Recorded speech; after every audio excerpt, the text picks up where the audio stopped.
Piensen en esto. Existe una idea tan poderosa que está por encima de cualquier ley, de cualquier país. Es como un estándar ético universal que, de verdad, ha transformado el mundo moderno. Hoy vamos a hablar de eso, de los derechos humanos. Para entenderlo bien, vámonos a un caso extremo. Piensen en las leyes racistas de Nuremberg, en la Alemania nazi. ¿Se podrían justificar las barbaridades que se cometieron solo con el argumento de que, bueno, se estaba cumpliendo la ley? La respuesta es un no, pero un no rotundo. Y es precisamente en esa negativa donde nace la necesidad de un orden superior. Bueno, pues ese orden superior son, justamente, los derechos humanos. Y ojo, no son un simple conjunto de normas, son un estándar ético basado en una idea muy antigua, el derecho natural. Es decir, la idea de que hay derechos que tenemos por el simple hecho de existir. Por eso mismo, nacen de la dignidad humana y siempre, siempre van a tener una jerarquía superior a cualquier ley escrita por un Estado. Ok, y estos derechos tienen unas características muy particulares que los hacen únicos. A ver, son universales, o sea, para absolutamente todos por igual, sin importar nada. Son inherentes, lo que significa que nacemos con ellos. Son inalienables e irrenunciables, o sea, nadie nos los puede quitar y ni nosotros mismos podemos cederlos. Y un punto que es crucial, son indivisibles e interdependientes. ¿Qué significa esto? Que son un todo. No se puede disfrutar de uno si no se tienen los demás. Están conectados. Ahora, claro, esta idea tan grande no apareció de la nada. Su historia no es una simple lista de fechas, sino la crónica de una lucha constante. Una lucha, básicamente, para limitar el poder. Y esta frase lo resume todo. La historia de los derechos humanos es la historia de cómo la gente, individuos y grupos, le han ido arrebatando derechos al poder de turno.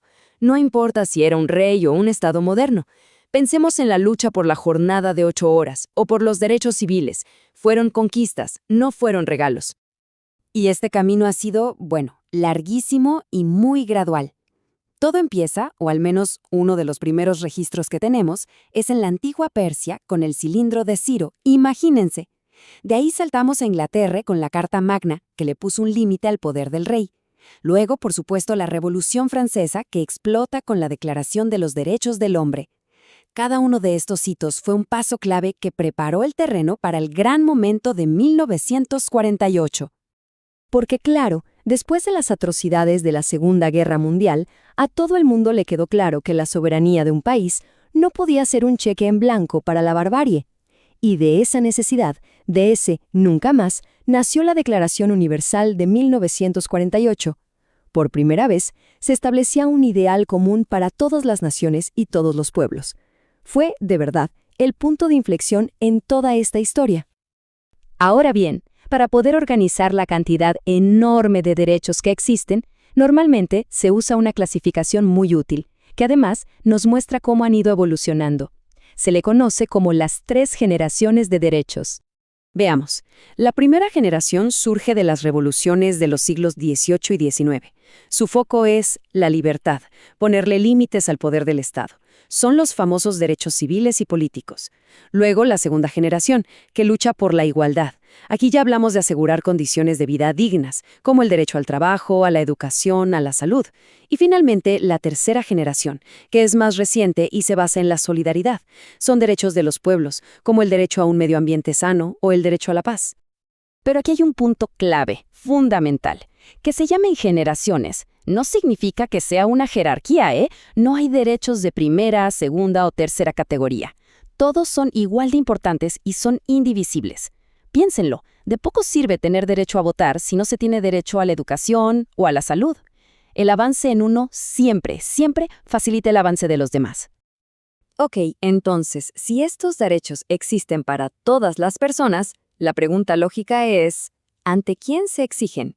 ¿Quién tiene la responsabilidad? Bueno, pues en el mundo moderno, todas las miradas apuntan a una figura central, el Estado. Y esta idea es clave. Los derechos humanos se exigen, y muchas veces, se defienden frente al Estado.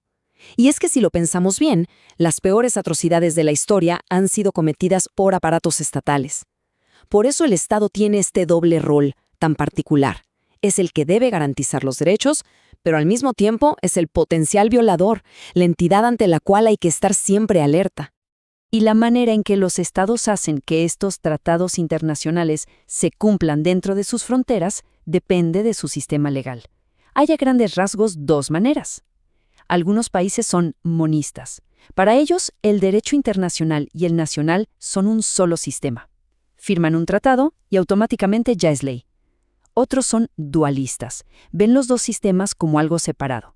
Firman el tratado, pero para que tenga validez adentro, necesitan crear una ley nacional que lo incorpore. Obviamente, la efectividad de la protección depende mucho de esto.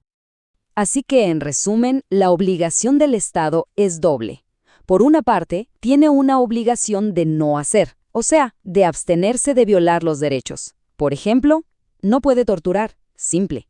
Pero también tiene una obligación de hacer, una obligación positiva. Tiene que tomar medidas para proteger y garantizar esos derechos, como construir escuelas o asegurar un sistema de salud. No basta con no hacer el mal, el Estado debe activamente promover el bien.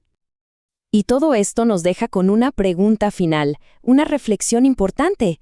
Si los derechos humanos son universales, ¿por qué su defensa es una lucha permanente que parece no tener fin?